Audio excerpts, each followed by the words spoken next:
wabarakatuh. Salam sejahtera bagi kita semua. Shalom. Perkenalkan, nama saya Indriani Siregar dengan NIM akhir 218. Di sini saya akan menjelaskan pernyataan dari no taxation without representation dan taxation without representation is robbery, serta memberikan tanggapan atau menganalisa. Yang pertama, no taxation without representation atau tidak ada pajak tanpa keterwakilan. Frase ini pertama kali dikenal dalam konteks sejarah Inggris pada abad ke-13, khususnya setelah penandatanganan Magna Carta pada tahun 1215. Magna Carta adalah sebuah dokumen yang menegaskan batasan kekuasaan raja dan hak-hak tertentu pada para bangsawan serta rakyat Inggris, yang termasuk hak untuk tidak dikenakan pajak tanpa persetujuan mereka.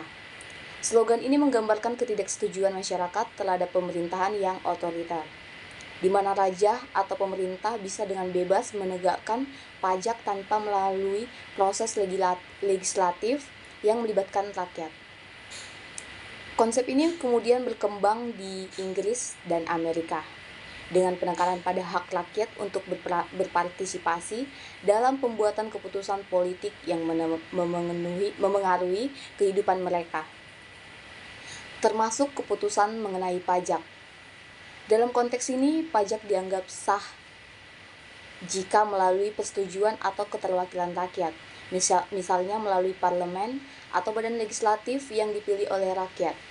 Pilihan ini mendorong terbentuknya sistem demokrasi di mana keputusan-keputusan penting seperti pemungutan pajak tidak bisa sepihak ditentukan oleh penguasa. Baik, yang kedua, taxation without representation is robbery, atau pemungutan pajak tanpa keterwakilan adalah perampokan. Frase ini populer di kalangan kolonial Amerika pada abad ke-18, terutama pada menjelang revolusi Amerika. Para kolonial Amerika merasa bahwa mereka dikenakan pajak oleh pemerintah Inggris tanpa ada keterwakilan mereka di parlemen Inggris, tempat di mana pajak-pajak tersebut disahkan. Para kolonis ini merasa hak mereka sebagai warga negara Inggris dilanggar karena tidak memiliki suara dalam proses legislatif yang menentukan kebijakan perpajakan yang memberatkan mereka. Dengan menyatakan bahwa pemungutan pajak tanpa keterwakilan adalah perampokan, para kolonis ingin menekankan bahwa pajak yang dipungut tanpa persetujuan rakyat atau perwakilan mereka adalah bentuk eksploitasi dan ketidakadilan. Mereka menganggap bahwa pengambilan uang dari rakyat tanpa persetujuan mereka adalah tindak merampas hak milik mereka tanpa dasar hukum yang sah. Baik, hasil analisis saya dari kedua frase tersebut, kedua frase ini meskipun berasal dari konteks yang berbeda, tetapi menyampaikan pesan yang sama tentang pentingnya keterwakilan rakyat dalam hal perpajakan dan kebijakan publik lainnya. Keduanya mengusung prinsip bahwa pajak adalah hak rakyat untuk diputuskan melalui wakil yang mereka pilih, bukan keputusan sepihak oleh pemerintah atau penguasa, yang mengandung pesan penting yaitu keadilan dan hak rakyat. Frase ini menggambarkan bahwa pemungutan pajak tanpa keterwakilan rakyat adalah sebuah bentuk penindasan.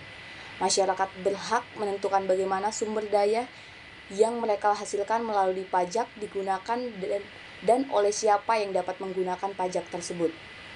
Tanpa adanya proses demokrasi yang melibatkan keterwakilan rakyat, pemungutan pajak menjadi sesuatu yang tidak sah, bahkan bisa dianggap merugikan atau mencuri hak-hak ekonomi rakyat.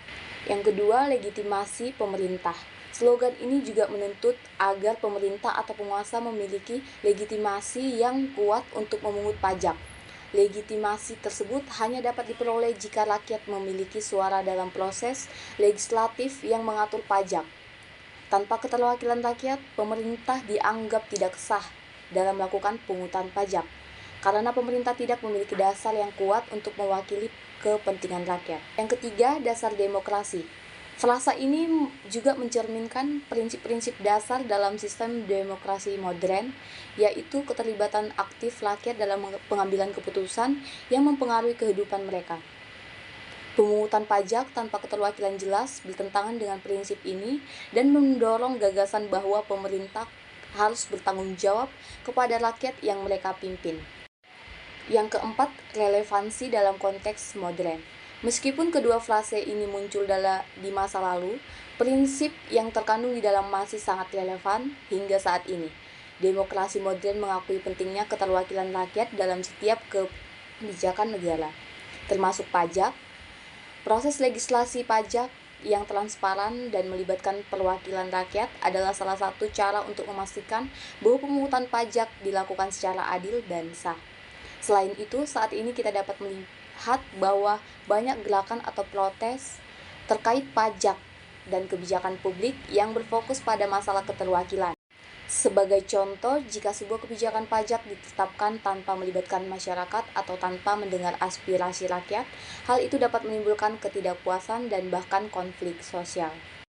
Baik, kesimpulan dari hasil analisa saya yaitu secara keseluruhannya, kedua frasa ini menegaskan hak dasar rakyat untuk memiliki suara dalam pemerintahan, terutama dalam hal kebijakan perpajakan. Pemungutan pajak haruslah berdasarkan persetujuan dari wakil-wakil rakyat yang dipilih oleh mereka, sebagai wujud dari keadilan, legitimasi pemerintah, dan prinsip demokrasi. Tanpa keterwakilan, pajak menjadi bentuk eksploitasi yang tidak sah dan tidak adil, yang dapat disamakan dengan perampokan atau pengambilan hak secara sepihak oleh penguasa.